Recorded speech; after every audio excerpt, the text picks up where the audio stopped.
Оливер Лукаровски, Зоран Ангеловски, Жарко Милошовски. Овие три имиња циркулираат во јавноста за позицијата на Виктор Димовски. Како што веќе неофицијално е познато, 4 клана во СДСМ се борат за директорското место во АНБ. Денеска треба да се знае дали тој ќе биде човек на премиерот Ковачевски или пак можеби на неговиот претходник Заев, а свои математики си имали и Спасовски и Миле Зечевиќ. На ваквите шпекулации во јавноста реагираше и поранешната потпредседателка на СДСМ Фросина Ременски, велејќи дека не смее да има никакво лицитирање со новиот шеф на АНБ.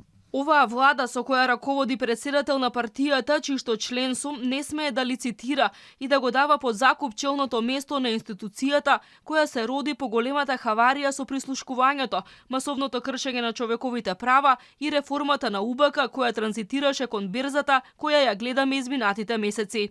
Тоа што Димовски заминува од АНБ не значи дека нема да треба да ги даде одговорите за скандалот со украинскиот олигарх Олександар Онишченко.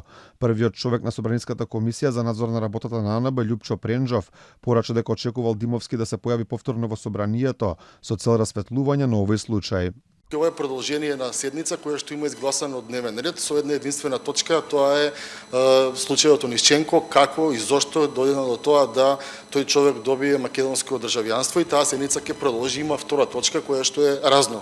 Така што службите во собранието ќе го известат и директорот на агенцијата господинот Димовски и очекувам да продолжиме со излагањата негови и со причините кои што донесува да Република Македонија се најде во една незавидна состојба. Случајот со Онишченко не е единствен скандал на Димовски и АНБ. Опозицијата цело време предупредува дека власта нелегално ги следи функционерите на ВМРО ДПМН.